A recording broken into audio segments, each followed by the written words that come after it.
Yeah, the very best of luck. Now then, our next guest has graced the Obama inauguration, sung at the Beijing Olympics, dazzled opera fans for decades. It is, of course, the hugely talented American soprano Renée Fleming.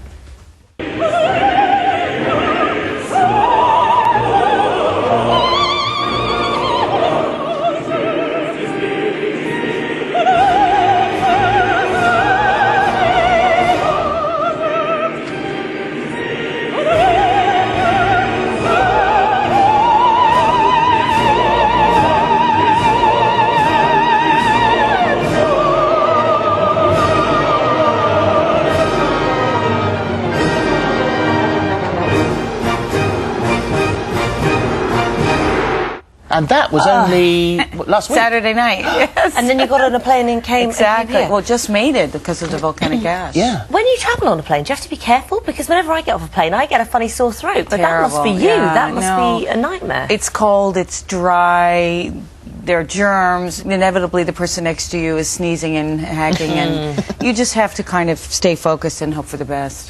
Well, the music you're going to do today, this is from your new album, Dark Hope. This is a really very different approach for you. And in the past, you've done all sorts of things that, sort of break the mould. Yes. Because you sang in Elvish, didn't you, on Lord of the Rings? Lord of the Rings, exactly. So, but this really is, and the brainchild of Peter Mensch, who I think is with you today, who looks after Muse and Red Hot Chili Peppers and Metallica. Those little bands. The little Right. bands like that. Very different to what we would expect you to be singing. So he has been pursuing you for a while, hasn't he? Yes, yes. He and Cliff Bernstein had this idea to pair a great operatic voice with the best songwriters of recent times, of really indie rock bands for the most part. And I thought it was absolutely insane, and here I am. Doing it. I obviously got on board. They're so enthusiastic, and I love the music. It's just great. But it's a completely different style for you. Oh. I mean, as a soprano, I mean, you are...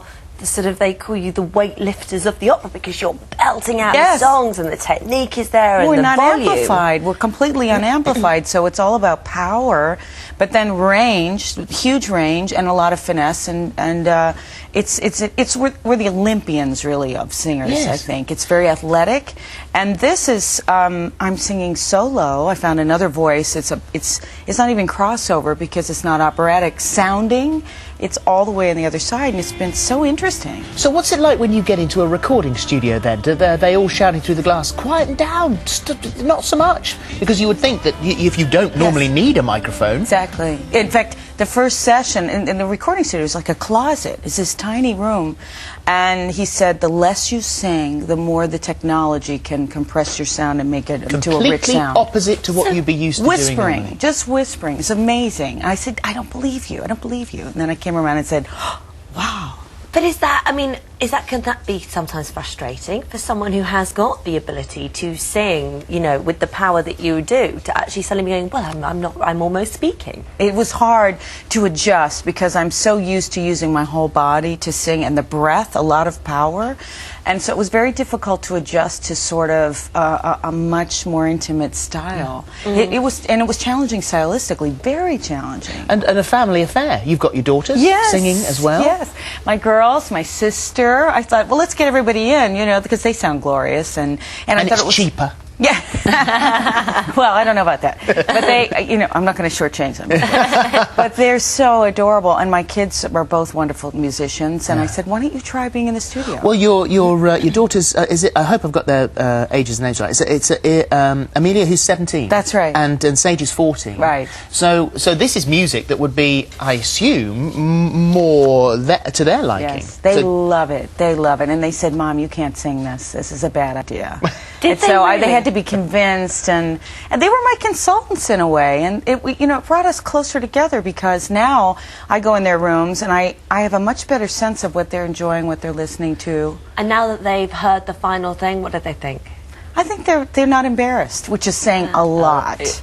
Teenagers and their mothers, that's saying a lot. They like it, they're happy. And for you, this is a style that you like? Yes, I think it's wonderful. First of all, I think these songwriters are so gifted. The text is interesting, the music is interesting, and sometimes super edgy. And just to be able to kind of express music that's written by angry young men and Duffy, she's the only woman actually whose music is represented.